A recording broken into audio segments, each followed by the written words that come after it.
Does the American dream still possess its transformative power, or is it now a dwindling hope for the masses? For decades, America has functioned as a beacon of possibility, pulling driven individuals toward hubs like Denver, Colorado, seeking improved lives. However, under that urban energy rests a grim truth. Diligent households are falling into homelessness, their goals shattered by a relentless structure.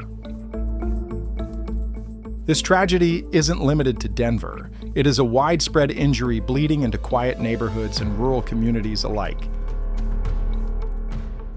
I'm sorry, I also have issues with mental health. I suffer from depression and anxiety, and that contributes to my homelessness too. But hopefully America will wake up again. In this video, we explore the painful facts of why citizens, despite dedicating their souls to constant labor, are relegated to living inside vehicles. We will highlight those suffering, most specifically elders who sacrificed years for this nation, yet meet a framework that has abandoned them. Post your views below. What does the American dream signify to you now, given everything you have witnessed and endured? The crisis magnitude, a human disaster, far past the figures.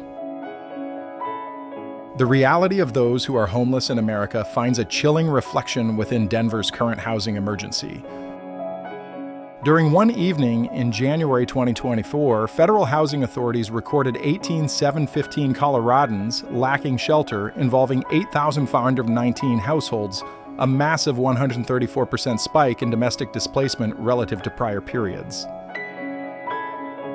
Metro Denver's 2023 point-in-time census identified 9,065 unhoused people, rising roughly 32% from 2022, while initial occurrences of displacement rose quickly. Most distressing is that over 23,000 pupils throughout Colorado lacked permanent residences in 2024, many resting in shelters, autos, or beneath overpasses. Still, even these shocking metrics hardly expose the real depth of this disaster. Agency records indicate that perhaps 30,000 residents in Denver requested assistance throughout that year, implying the true volume of those facing instability might be significantly greater than formal tallies. These are not merely data points, these are people's existences collapsing. Youth gathered in temporary encampments, their prospects paused before they have started. Elderly folks who have labored their whole lives must now rest in concrete lots. Clans balancing on the brink, destroyed by one healthcare invoice or career termination.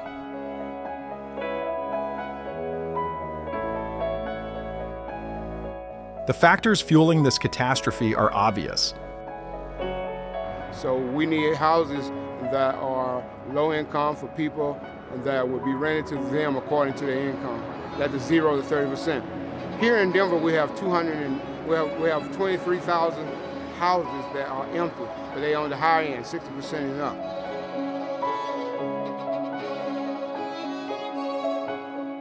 Leases in Denver climbed 8% in 2024, while the stock of budget residences stays dangerously sparse, only 34 apartments accessible per 100 impoverished homes. Under these conditions, 70% of poor tenants are spending beyond half their earnings on lodging, leaving zero for crises, and ensuring removal remains a perpetual risk. And this ordeal is not restricted to the alleys of Denver. It is creeping into outskirts and farming towns areas once considered protected from massive-scale indigence. For every individual clearly residing without refuge, numerous others are one salary or one bout of misfortune away from that destiny. The pressing inquiry is no longer merely how many are unhoused, it is how many of us are living one move from losing everything. And potentially the most chilling query of all, what does it reflect about the society we have created when a secure spot to slumber has turned into a luxury instead of a fundamental right?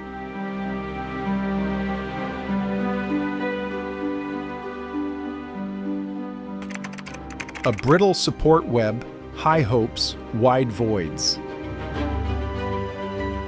Denver's strategies to address being homeless in America comprise a mosaic of rules, partially creative, partially failed possibilities. As you know, this will be now, our 8th site that will be opening across 5 council districts as a part of our House 1000 effort that we have now dubbed All In Mile High as part of our ongoing effort. Mayor Mike Johnston's All In Mile High project has demonstrated what specific effort can achieve relocating 2,169 folks inside during 2024 and establishing its goals on favoring lasting residences over fleeting remedies in 2025. The strategy's almost complete victory in sheltering Denver's 52 displaced veterans by late 2020 demonstrates that concentrated assets can produce outcomes. Fresh projects, like a complex for solo caregivers launched in May 2025, and the refreshed Renewal Village provide sparks of optimism, though they hardly satisfy the volume of necessity.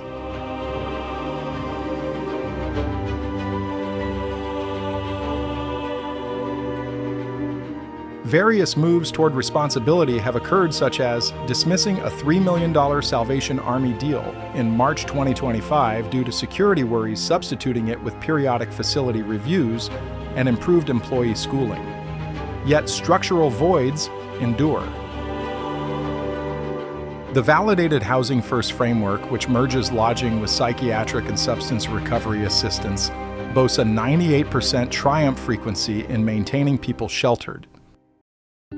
However, far too many cannot reach this lifeline, with merely a portion of qualified residents obtaining national subsidies like Section 8. Budget-friendly dwellings stay rare, and with Colorado meeting a deficit of approximately 70,000 apartments, the security web seems more like a Cable One slip-up can push a clan into disaster. Collaboration among departments frequently stumbles, especially during crises abandoning elders, impaired persons, and striving households in uncertainty.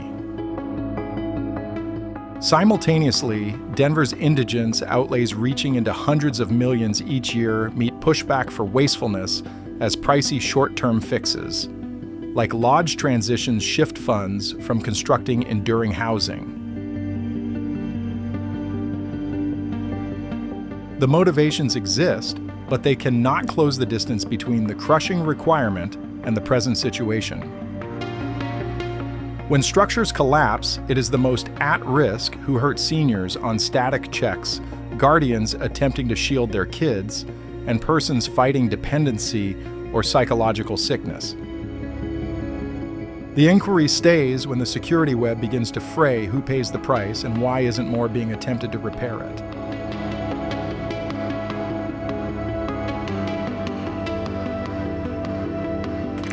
At-risk groups, bearing the greatest weight.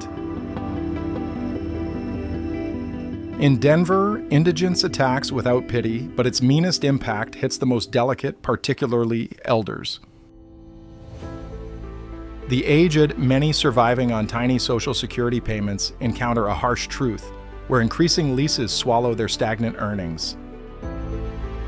For them, being homeless in America isn't merely difficulty, it is a mortality risk. On sidewalks, long-term ailments like diabetes or cardiac issues escalate rapidly, and mental fading accelerates changing decades of gained knowledge into a battle for life. Within a relentless marketplace, adults over 50 stay endangered with fatality frequencies much greater than their sheltered counterparts, a grim sign of a structure that has forsaken its veterans. Still, seniors aren't solitary in this fight. Households with offspring, frequently newcomers escaping hopeless situations, reach Denver only to encounter a residential sector that excludes them. Black and Indigenous groups experience unequal suffering, a result of institutional hurdles like redlining and biased borrowing that have hindered asset building for decades. Victims of household cruelty encounter a painful selection, tolerate mistreatment, or hazard the pavements where refugees are frequently packed. LGBTQ+ adolescents shunned by kin and young people leaving foster placement also expand the numbers deprived of the support webs others assume exist.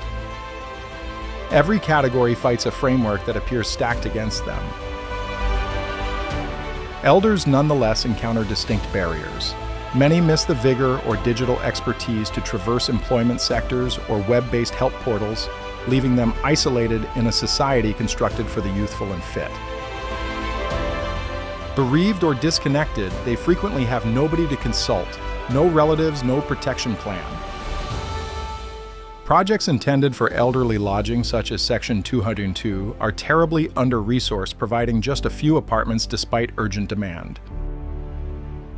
For aged people of color, institutional prejudice worsens the agony as past wrongs leave them with fewer assets to survive financial tempests.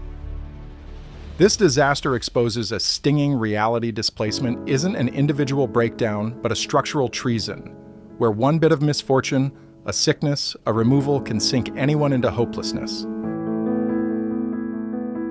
When humanity allows its most defenseless fall through the gaps, what does that reflect about our ethics?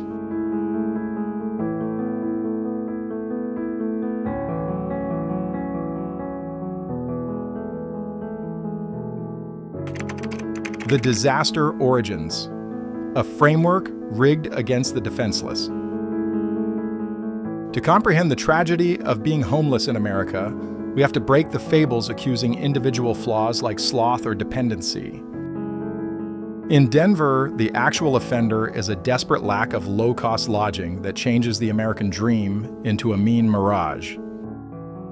Lease for a humble flat greatly exceeds what most laborers, particularly those making baseline pay, can sustain. This results in poor tenants dumping over half their paycheck into housing with zero protection for life's certain hurdles. An unexpected ailment, an auto fix, or a career exit can spark removal in just weeks. Even mid-tier earners, formerly icons of security, now discover themselves stuck as lifelong renters, one catastrophe away from the pavements. Structural breakdowns stoke this instability. National residential grants assist merely a portion of those requiring help, leaving millions to traverse a sector biased against them. Psychiatric and dependency programs crucial for many unhoused people are perpetually undercapitalized, providing temporary fixes when holistic treatment is vital.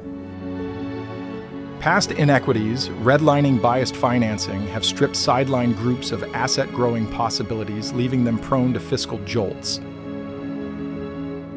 Individual emergencies such as household abuse or kinship ruptures frequently provide the ultimate shove into displacement. Awe-inspiringly, many unhoused people maintain employment, laboring diligently, yet failing to pay for a home, a blunt proof of a fractured structure. Civic splits only intensify the emergency.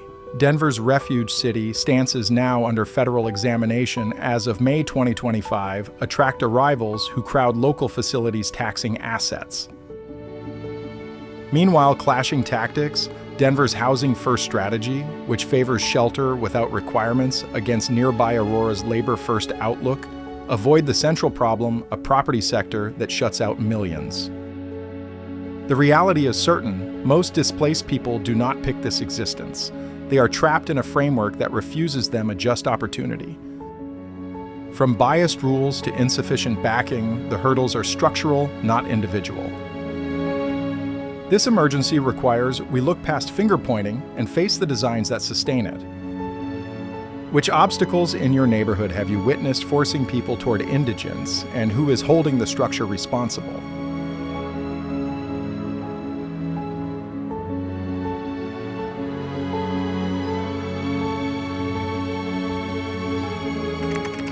Official action, bold endeavors, inconsistent outcomes.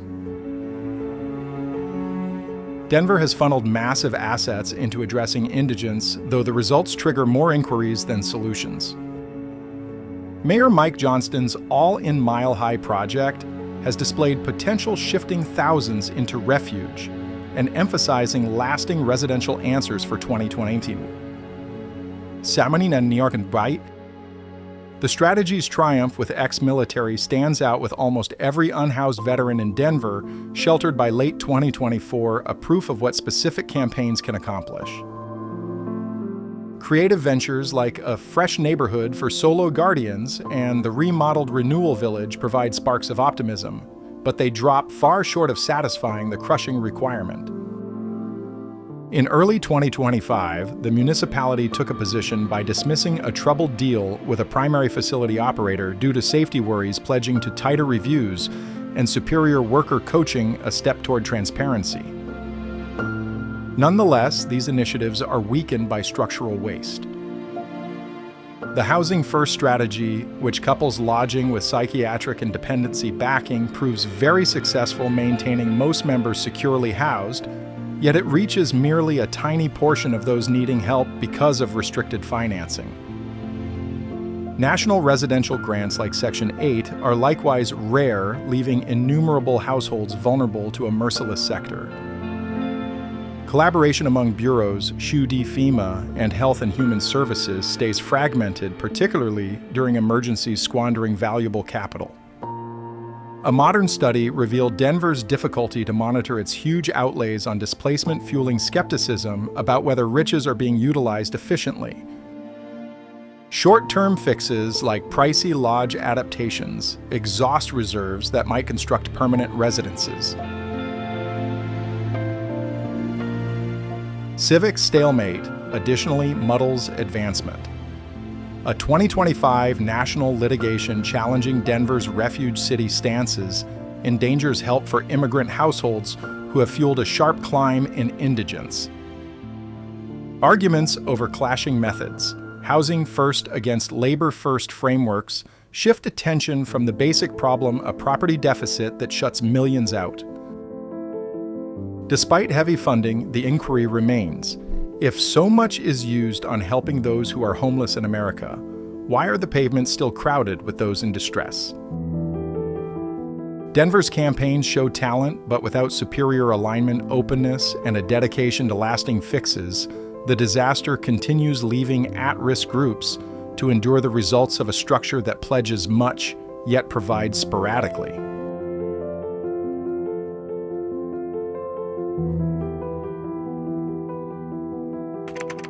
A way ahead. Courageous remedies for a structural disaster.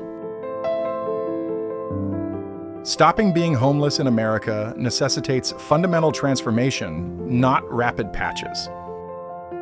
Initially, the municipality must significantly grow budget-friendly lodging. Totally financing initiatives like Section 8 and Section 202 to protect 100% of impoverished households, akin to SNAP for nutritional aid, is vital. Increasing the baseline salary to $20 would match Denver's expenses of existence, providing laborers a competitive opportunity. Expanding housing. First, with comprehensive assistance for psychiatric health dependency and career schooling is essential. Its 90% achievement frequency demonstrates its power. Locality-based remedies are just as crucial. A deterrent strategy like California's Home Safe, providing monetary help and social oversight to endangered elders, could be life-changing. Fairness statutes prohibiting prejudice against subsidy recipients would unlock further entries. For newcomers, specific residential and employment projects could relieve stress on regional frameworks. Social consciousness drives like the St. Francis Center's creative venture with formerly unhoused citizens can diminish shame and gather backing. Creative financing versions such as charging extra properties or utilizing government corporate alliances could bridge the 70,000 apartment residential deficit in Colorado. This is not merely regarding legislation, it is about shared determination to regard shelter as a civil right. For people, avoidance is central. Constructing a crisis reserve spanning 3 to 6 months of costs, hunting low-cost apartments early, and aiding regional refugees like the Denver Rescue Mission can create an impact. Support counts also. Favoring contenders who advocate for residential and social service improvements can turn the tide. Denver's destiny hinges on whether we see indigence as a fixable issue or a certain catastrophe. Broadening Housing First and grants could decrease displacement by 25% by 2027, according to the U.S. Interagency Council on Homelessness. The inquiry is whether we will behave before the disaster intensifies.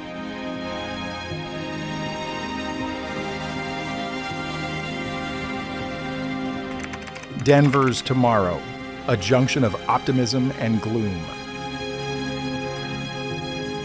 Lacking resolute movement, Denver's indigence emergency risks, aggravating with specialists, alerting of a major climb by 2030, specifically ruining elders and clans, as leases rocket and budget-friendly lodging vanishes.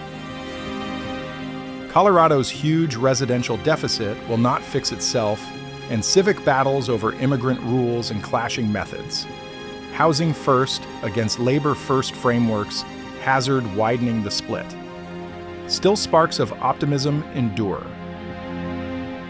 The nearly complete end of military displacement in Denver demonstrates what is attainable when assets and attention merge.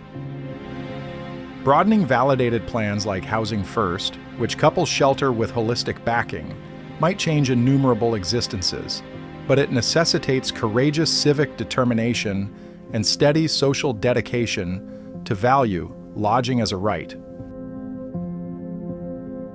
For people, every movement matters. Gifting to organizations like the Colorado Coalition for the Homeless, assisting at regional refuges, or lobbying for residential improvements can ignite significant progress. These tiny actions produce outward impacts questioning the structures that sustain displacement. Across the country, the emergency is a loud signal for movement. With millions of citizens residing in vehicles and impoverished tenants, merely one skip salary from removal being homeless in America is not a remote issue, but a countrywide crisis necessitating immediate reaction. Denver's destiny rests in the scale. Will it turn into a town where nobody slumbers on pavements, or one where misery surpasses expectation? The solution resides in our shared grit to behave. What will you perform to guarantee nobody in your neighborhood encounters the alley's solitary? By aiding rules that shut the residential void and favoring chiefs who value fixes, we can guide Denver and the country toward a tomorrow where the American dream is attainable for everyone, not merely a favored minority.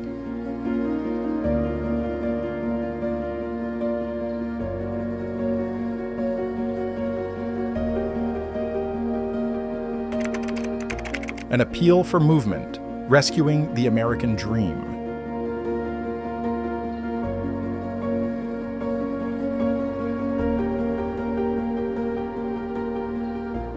The displacement emergency in Denver serves as a caution that the American dream is sliding away for millions. It is not merely about metrics. It involves existences, youth, elders, households caught in a framework that deserts them. This disaster necessitates more than compassion. It demands behavior. Destroy the shame that faults those who are homeless in America for their situation. Most are casualties of structural breakdowns, not individual defects. Back groups like the Colorado Coalition for the Homeless lobby for rules that establish shelter as a right and select representatives who will bridge the residential void. Circulate this clip, start dialogues, and insist on transparency from those in authority. Collectively, we can construct a Denver and a country where nobody slumbers beneath an overpass or within a vehicle. The American dream is not deceased, but it is on medical monitoring. Will we resuscitate it or permit it to vanish into the darkness? Leave your thoughts in the feedback section and let us guarantee nobody is forsaken.